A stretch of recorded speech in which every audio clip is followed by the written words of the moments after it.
कहो बेटवा ये राजा भैया वाला का प्रकरण चलता है। सब कहा तहाँ हियाँ देखत है कि सब कहा तहाँ राजा भैया पूरा संविधान वही उचार पुचार के फेंक दी है, चीर फाड़ के तोड़ फाड़ दी है। ये सब का मैटर चलत बा हो बिना कोनो बतिए कि हमरे ना समझ में आवत। जाओ नहीं सब मैटर चलत है जे मने एक सबका चलावत है। हमका लागत है वो राजा भैया पूरा बयान सुनबे नहीं भाई। Raja Bhaiya was the one who was saying if Islam comes in majority in India, the constitution will be torn up and will be thrown at a place that we all know. That is what he was saying. And the people are trying to create a conclusion that Raja Bhaiya was against the Samvidhan. They have not even watched the whole lecture. They have not watched their Vidhan Sabha speaks of Raja Bhaiya. They have not seen any other speech of Raja Bhaiya. They are just concluding what he has said using one ethnic part of the video.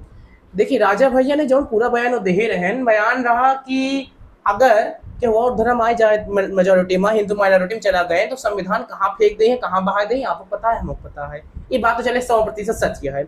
और एक और बात जो यहाँ उठा थे कि राजा भैया अम्बेडकर विरोधी संविधान विरोधी हैं। राजा भैया 100 बार कहे हैं कि अम्बेडकर एक वैद्य रहन जे ठीक औषधि दे रहन और अब के समय में जो शासनिक क्रूर मनाई है वो सब दिन वैद्य की औषधि में अपन जबरदस्ती इंग्रेडिएंट मिला देता है।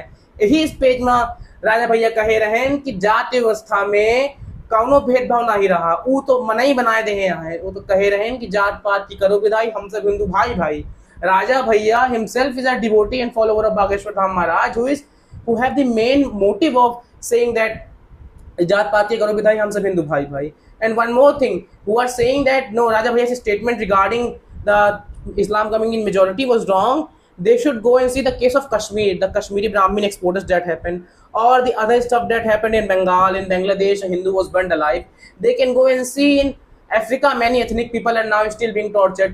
People who are calling themselves Buddhists, they shall remember there was a large statue of Buddha when Buddhists and Hindus were in majority in Afghanistan. And what happened after Talibanis came? The whole statue was destroyed, its pieces were defenestrated. सभी खत्म हो गए वहाँ। सब खत्म हो गए। So the thing and claim that all of the people like Deepak Kedar are doing are just floxinoxinihilipilificacious. Whatever Raja Bhaiya says was supercalifragilisticexpialidocious in sense of religion, in sense of nation, in sense of region, everything.